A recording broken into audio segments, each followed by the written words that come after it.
Sensors online. Weapons online.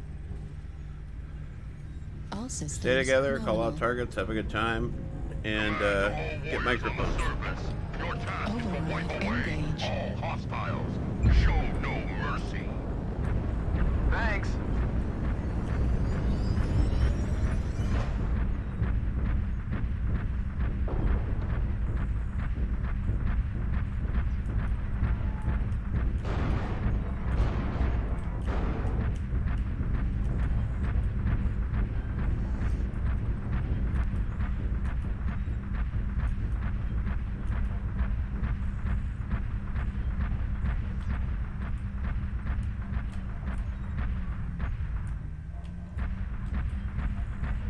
Does anybody have comms? I might be here. Comms check. Comms. Echo 4 to assaults moving in. Copy.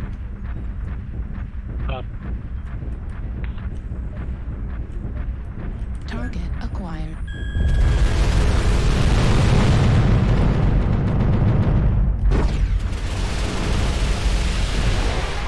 Fox 4 also must have New target acquired.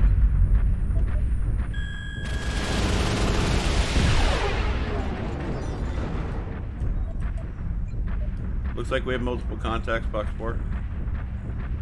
Fox 4, Echo 4 area. That's what you Target acquired. New target acquired. Pulls up in E4. Spotted. Activated. Echo 4 is hot. 2 lances. New target acquired. Oh, sorry.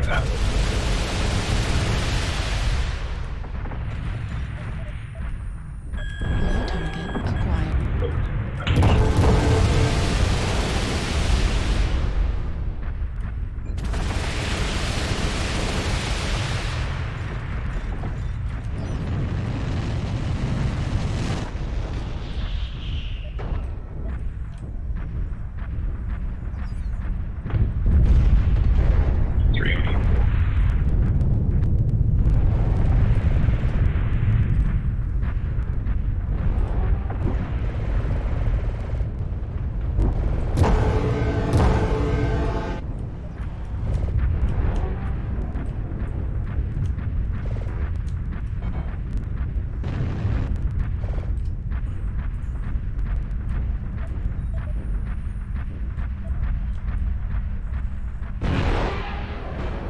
Now New push, target they'll make. acquired. New target acquired. Target destroyed. Nice kill. Let's take the top. Target spotted. The enemy has started to chip away at us. Stay frosty. Target acquired.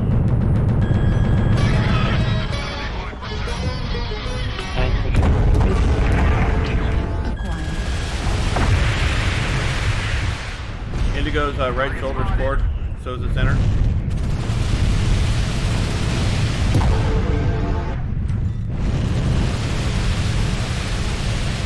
Sorry. Yeah, Target Indigo's ready to pop. destroyed. New target.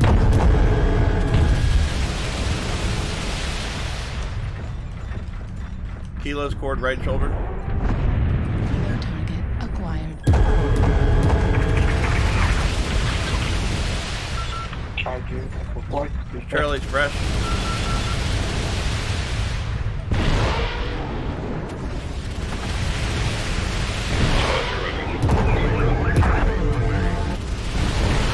Charlie was fresh. Target spotted.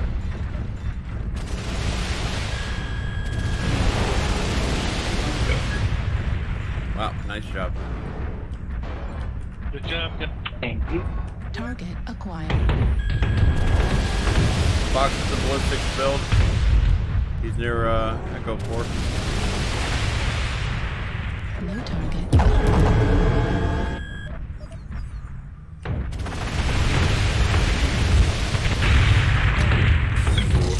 Destroyed. Heat sink It's open in his destroyed. back.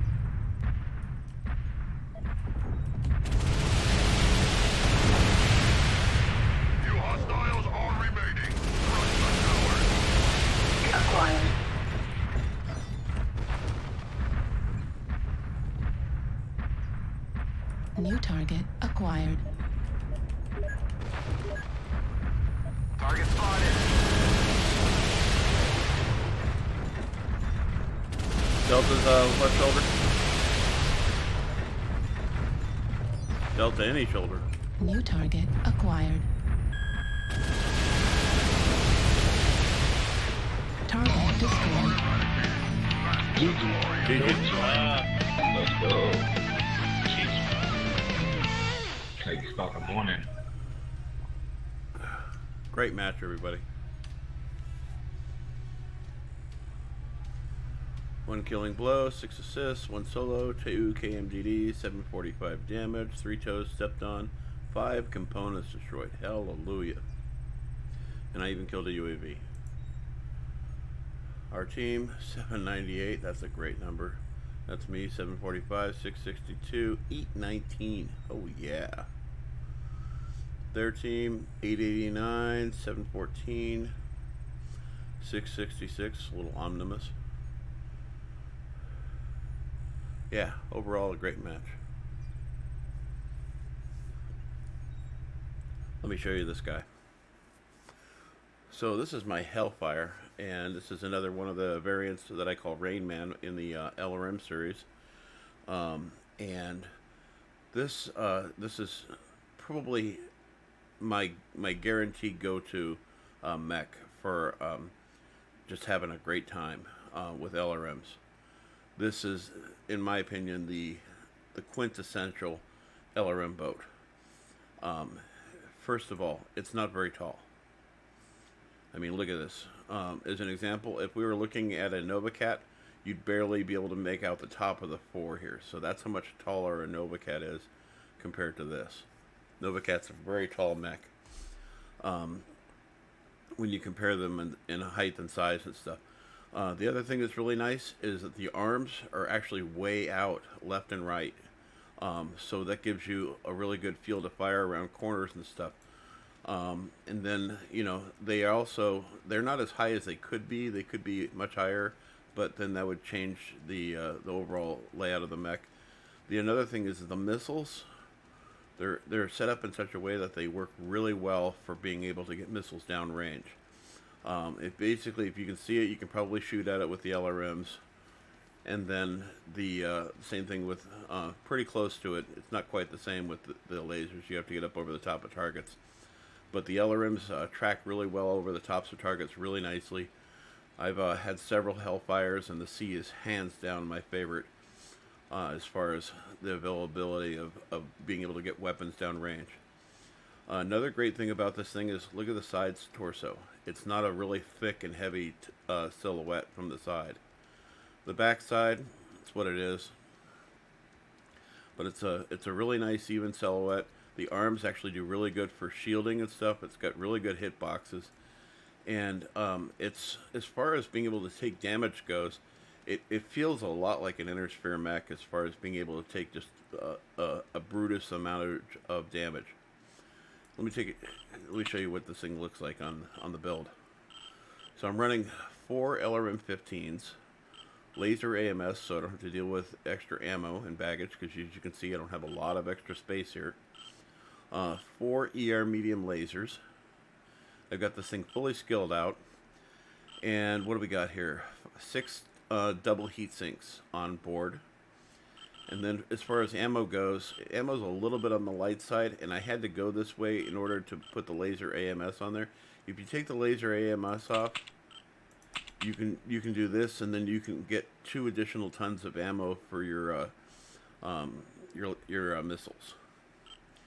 And that does, see, it sets the heat really nicely, but as soon as you go back to the original, or as soon as you add that laser AMS on board,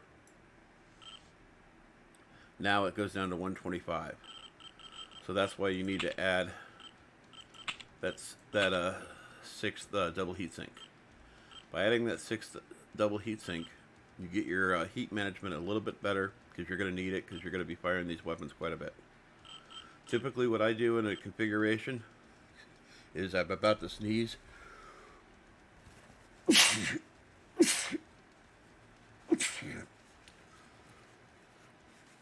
I was sneezing groups. Anyway, Typically, what I do is when I sight down on a target, while I'm waiting for the lock, I fire my lasers, and then by the time I do a volley with my lasers, I've got a lock on them, and then I fire my weapons. And that's the most successful way I've run this. By the way, this is how I run my armor in the rear as well. If you have good situational awareness, you don't need to put 10 tons or 10 points of rear armor. If you have really good situational awareness, you're not going to have to deal with it that much. You want to do a lot of splashing and stuff like that, and also when you're running away, don't just directly turn around and run away the other direction. You make it really easy for people to core you out, like that one mech towards the end of the match did. I got a KMDD on that guy because he basically turned around and ran the other way, and I was just able to volley after volley of LRMs right into him because he gave me his entire backside. He may have had mad armor, but it didn't make any difference because the amount of damage we did to the backside of him transfers to the front as well. That's what a lot of people don't realize. Is you can take, if you take damage in the rear, it also transfers to the front. A lot of times. I mean, once you lose a rear torso, you know, you've lost it on the front as well. So it doesn't matter if you have mad armor in the front. If your armor in the back gets chewed away, then it's over. So when you're running from the enemy, make sure not to show them your backside, because that's how you end up on a chalk out line. So then for consumables, I'm running 2 cool shots and a UAV. And let me show you the skills for this thing. So once again, heat management is 1.29, firepower is 84, which is consistent for me on LRM boats. I try to run between 60 and 84. Some of my mechs have quite a bit more. Some of my mechs run ATMs. You can run ATMs on this, by the way. I just don't prefer it. I've tried running it, and it does work really well. You put 4 ATM 6s on here, and it runs really nicely. I just felt like it didn't have a lot of firepower, honestly. I averaged out on matches of 300 to 500 damage, whereas on an LRM boat, I average much higher on it, and the reason is because LRMs have a tendency to go up and over targets a lot better than ATMs do. So, and then the speed on this is 81. I don't think I even skilled that up, but let me show you the quirks that this comes with. So firepower, energy cooldown, minus 10%. ER laser heat generation, minus 5%. Then base armor features, which are pretty good. They're about average for clan mechs. That's basically what we're getting out of this. But then I added my own skills to it. Missile spread, features like that. Let me show you actually in the skill tree. So maxed out on range, added some additional heat control. Velocity, I don't normally add laser duration, but on this I did. And I wanted to shorten the burst because, once again, I want to fire my lasers until my missiles lock up and then move on. And I want to shorten that time in between. And that's why I reduced the duration. Of course, I'm maxed out on missile features, survivability and armor hardening, and skeletal density. I've tried doing the reinforced casing on this mech, and it really doesn't make much of a difference. So I'd rather use those skills for other places. But I definitely added overheat damage. I'm sacrificing on the AMS overload, but you know, for me it worked out that this was a smarter decision to put those 2 on there than here, because I spent a lot of time getting into cover, and because my mech is so short, I'm not worried about being out of cover as often. Cool run and heat containment. I consider this additional survival. It's like free armor to me, because if you get too hot, you're going to start stripping armor off once again. So it's like free armor. Target decay. This is an LRM boat. If it's an ATM boat, add this. Don't add this. It doesn't really make much of a difference on ATMs, but on LRMs it absolutely makes a difference. Somebody goes into cover, I can still fire missiles at them because the LRMs have a tendency to go up and over the top of targets. I just wanted seismic sensor so I can tell if somebody's close to me. Maxed out on radar deprivation. Some people say you don't need this as much. Bardo is one of those people. And I just really would love to have less radar signature. I mean, who wouldn't? The F-22 Raptor wants it. It wants way lower. They want stealth, and that's what they got. And so then my two consumables plus my UAV. And so the weapon grouping on this, basically I'm firing using buttons 1 and 2 on the mouse to fire left and right. So it's easy for me to just fire the left lasers, and these are cycling, so it fires one and then fires the other, and then same with this here. And then I cycle my LRM 15s. However, you do have the option that if you wanted to, you can fire these and fire all 4 of them at once, but you can only do like 2 volleys, and you can't fire your lasers in between. So that's an important distinction to make, because you can actually get yourself into a world of hurt. So let me show you. Let me just take you into a testing ground. And I always go to Tourmaline because it's kind of a hot map. And let me show you what I mean by cycling the weapons. I'm sure many of you already know what cycling the weapons is, but let me show you what I mean when I'm cycling the weapons up. So there's 2 ways. Target acquired. It's going to automatically lock because I'm in range. So let me take the lock off of this.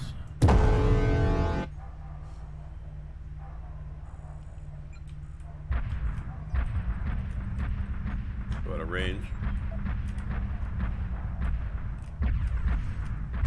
So when I come up over the top of a target,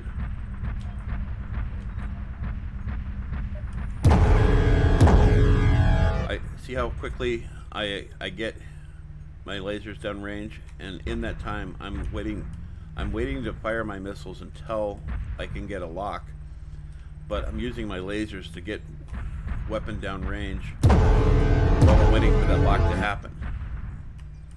Then I fire my missiles. Now, from a dead zero, you can fire these and do a full volley.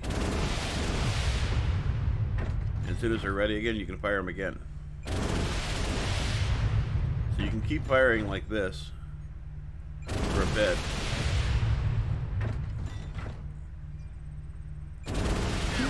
Critical. But you can't fire your lasers whatsoever, so it's a trade-off. So let's cool down. That's the 0 now. I like the way, by the way, they're doing the cooldowns now. So if I fire my lasers, see how fast it goes up? Now I'm at overheat. So it's a trade-off. And I've got heat damage now. So if I set these on cycle, then I have plenty of heat containment to be able to go down range and fire my lasers as well. Target acquired.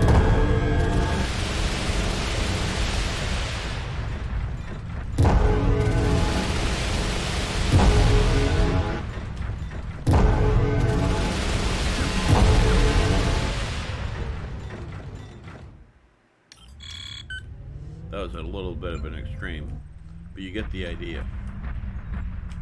By cycling all the Target weapons, acquired.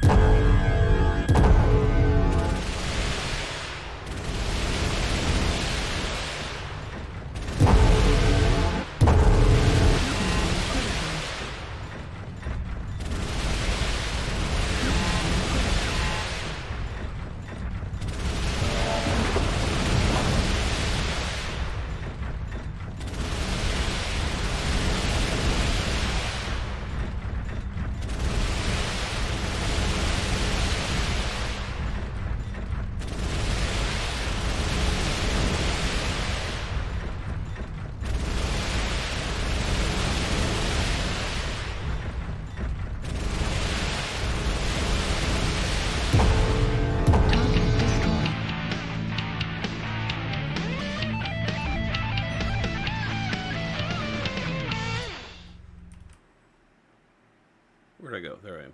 Yeah, so basically by being able to do that, it allows me to be able to fire my weapons and not have to worry about getting into overheat.